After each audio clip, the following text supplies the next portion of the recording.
Ndonge ndabahaye mwiriwe mwese canke mwaramutse bivanye naho mugenda mudukurikirana muherereye. Mwese mudukurikira muherereye mu bihugu vy'amakungu ya kure cane cane abari ku mugabane w'abanyamerika, mwese muri ku mugabane w'abanyaburaya, abari ngaha ku mugabane wa Afrika, mwese mudukurikira muherereye muri Arabia Saudite, Oman na Katari, abari ngaha mu gihugu cacu Burundi, intara, amakomine, imitumba, ubucimbiri n'imisozi bigiye bitandukanye bivanye naho buri umwe wese adukurikirana aherereye. Mwese ndabahaye kaze. Fyonda subscribe niba ukoresha ururimi rw'icongereza canke niba ukoresha ururimi rw'igifaransa fyonda sabone. Hama tujya ngaha iburyo urafyona no kwa kantu kameze nk'agakengeri, amakuru n'ibiganiro dutohoza bize bikugerako umwanya ku mwanya. Amakuru azindukiye ngaha mu gihugu cacu Burundi, ibintu bibandanya kuba bibi cane kuri Colonel Reveriyano Ndikuriyo ndetse n'umukuru w'igihugu Varisito Ndayishimiye. Umujinya agashavu karaniga kuri buri umwe. Ndayishimiye yaraye nabi cane, yaraye ntibuca. Colonel Reveriyano Ndikuriyo aramuhangayikishije cane bivanye n'ibiriko biragenda bibera mu mugambwe wa CNDD-FDD. ubugambanyi bukomakomeye cane buriko buragenda bugirwa n'abo bagabo b'ibicocoro, abagabo b'ibihangange. Colonel Reveriyano Ndikuriyo ntiyipfuza ko Ndayishimiye agira ico ashitseko bivanye nuko yagiye yiharira afata abagabo batandukanye bashika kuri 20 bo muri uyo mugambwe wa CNDD-FDD abajana kubakoresha inama. Iyo nama atangira kubashiramwo ubugambanyi bukomakomeye cane bwo kudashigikira umukuru w'igihugu Varisito Ndayishimiye. Mu nyuma rero yaho Varisito Ndayishimiye yatahuye ibiriko biragenda biba muri uyo mugambwe no kungeni Reveriyano Ndikuriyo ariko agenda abuza aba bagabo kuzoshigikira ibikorwa vy'umukuru w'igihugu. Varisito Ndayishimiye yaraye ashavuye cane, yaraye agize ico avuga yikora mu gahogo, ababwira ko ivyo bariko barakora ko wenyine ntaco azoshikako mu gihe batariko baramufasha kugira ngo batware kino gihugu. Ndayishimiye yashavuye cane avuga ko nibatamufasha azosaba Imana ikamwicira ubwe, yamara kumwica ikabaha undi muperezida akaba ari we arongora abarundi, kuko azobabona ko ivyo ariko arashaka kugera ko batariko barabimufasha. Agasaba buri umwe wese kugira ico akoze kugira ngo bashire hamwe biteze imbere nk'uko Varisito Ndayishimiye we avyipfuza. Ico abikoze abo bagabo batariko barafasha Ndayishimiye ndetse bakamugambanira kuri ibikorwa byose ariko aragenda akora, imigambi yipfuza kugera ko ntibayimufashemwo ahubwo akaba aribo bayisambura. Akaba avuga ko rero abo barundi abene gihugu nibo Ndayishimiye akorera, kuko nibo avugira, bahaguruke bamuje inyuma bagwanye abo bose batariko barafasha Ndayishimiye. Ico abikoze abarundi bene mu mihingo yose itandukanye y'igihugu cane cane abene gihugu bo hasi bantaho nikora barabona ko ivy'umukuru w'igihugu Varisito Ndayishimiye ariko aragira ivyo vyose aribo ari gukorera. Bakaba bariko barasaba ko abategetsi bose bakagombye gukurikira umukuru w'igihugu Varisito Ndayishimiye, canke bakamusaba ko Ndayishimiye yobafata akabapfunga akabajana mu mabohero kugira ngo atunganye igihugu, hama atunganye n'uyo mugambwe wa CNDD-FDD. Ivyo ni ivy'abanyagihugu bariko barasaba Ndayishimiye gutunganya umugambwe wa CNDD-FDD akavanamwo abo bose bajya igiturire, abiba abene gihugu, abanyonora itunga ry'igihugu, abanyegeza amahera atandukanye. Abo bose Ndayishimiye baramusaba ko yobavana muri uyo mugambwe wa CNDD-FDD bakazana umukubuzo bagakubura ivyo bigabo vy'ibicocoro vy'ibisuma biriko biriba bikica n'igihugu, ngo nivyo vyapfukamye igihugu mu nda.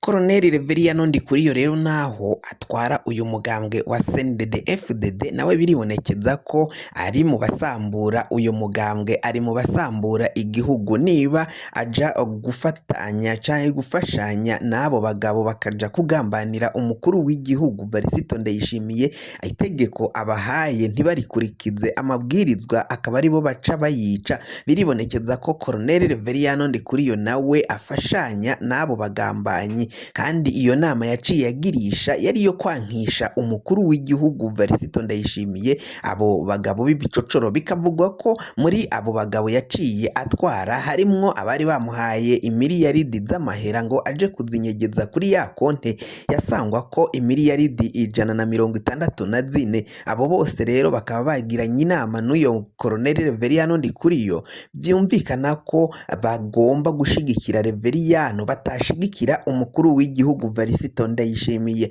Ubwo bugambanyi rero buri mu mugambwe wa CNDD-FDD bikaba vyibonekeza ko bishobora kuwusambura, injyane zitandukanye hagacikamwo ibice, intureka zigaca zivuka na yegeregere muri uyo mugambwe wa CNDD-FDD.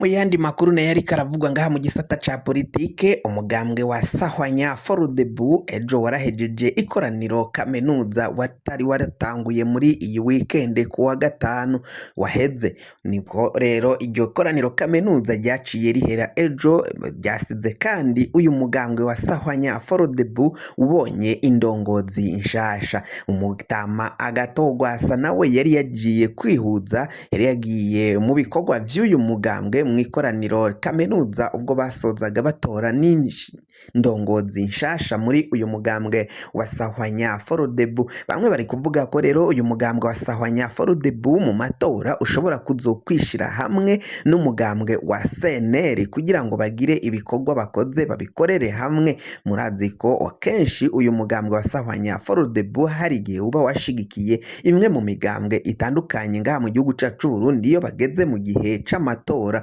Mu gihe rero cyo kwitegurira amatora bari kuvuga ko bashobora gukora coalition y'uyu mugambwe wa CNL ndetse n'umugambwe wa Sahwanya Frodebu bakagirira ibikorwa hamwe ngaha mu gihugu cacu c'u Burundi kugira ngo barabe ko hari aho boshikana igihugu, barabe ko bazotsinda umugambwe wa CNDD-FDD, umugambwe uri ku butegetsi. Bivugwa ko rero uyu mugambwe wiba amatora, akaba ayo matora baheza kuyiba, umukandida wabo bakatangaza ko ari we yaciye atsinda ayo matora, ko ari we yaronse amajwi aba yatsinze amatora. Murazi ukungene umugambwe wa CNL wari wavyifashemwo mu mwaka w'2020 ubwo bagira amatora ngaha mu gihugu cacu Burundi, vyaraboneka ko Agatogwasa ari we yari yatsinze ayo matora. Mu nyuma ariko vyaje gutangazwa ko umugambwe wa CNDD-FDD n'umukandida wawo General Major Varisito Ndayishimiye batazira neva ari we yegukanye ayo matora, ndetse indorerezi zari zijejwe ayo matora harimo indorerezi z'ishengero Kiliziya Gatolika zikaba ryari ryavuze ko ayo matora yagenze nabi cane, agomba kuba harimwo utunenge dutandukanye. Utwo tunenge dutandukanye nitwo Gwasa yari yafatiye ko aja kwitura ubutungane, ariko mugeze mu butungane bukaba baraciye batangaza ko umukandida yatsinze amatora ari General Major Varisito Ndayishimiye, kuri ubu ngubu atwara igihugu c'u Burundi, uyu mugabo batazira neva ku kazina k'ubuhizi. Amakuru rero agiye atandukanye akaba itanguye kwemeza ko hashobora rero kuba hagiye kwihuza kwayo mashaka kugira ngo ibikorwa baze babigirira hamwe, naho ari imigambwe itandukanye ariko ibikorwa bitandukanye byo bakazobirangurira hamwe bashize umukandida umwe imbere, akaba ari wo bose bakurikira, akaba ari we bose bamamaza ijya nino mu gihe hazoba hariko haraba amatora mu mwaka w'2025 ubwo ayo matora azosubira kuba ngaha mu gihugu c'u Burundi. Ivyo nibiriko biragenda bivugwa ngaha mu gihugu c'u Burundi, tukabandanya kubatohoreza amakuru atandukanye mu makuru yacu ari imbere, tukaza kubashikiriza ukungeni mu gihugu c'u Burundi ariko haravugwa mu mutekano ibibara ryaraye rihejeje kugwa, aho abantu bashika kuri 4 bose baraye bapfuye. Ivyo rero nibiriko biragenda bivugwa navyo tukaza kubatohoreza iyi nkuru tukayibashikiriza mu makuru yacu ataha, amakuru ari imbere, kugira ngo amakuru n'ibiganiro mwene nk'ibi tugenda dutohoza umwanya ku mwanya bize biragushikira. Niba utari wafyonda subscribe ukaba ukoresha ururimi rw'icongereza fyondako, hama waba ukoresha ururimi rw'igifaransa ufyonde ngaho handitse sabone. Amakuru n'ibiganiro vyacu bizaja bigushikira umwanya ku mwanya. Mwe mwahejeje gufyonda subscribe kandi tukaba tubakengurukira cane muri abo kubahwa. Amakuru yacu nakagaruka nagahwane.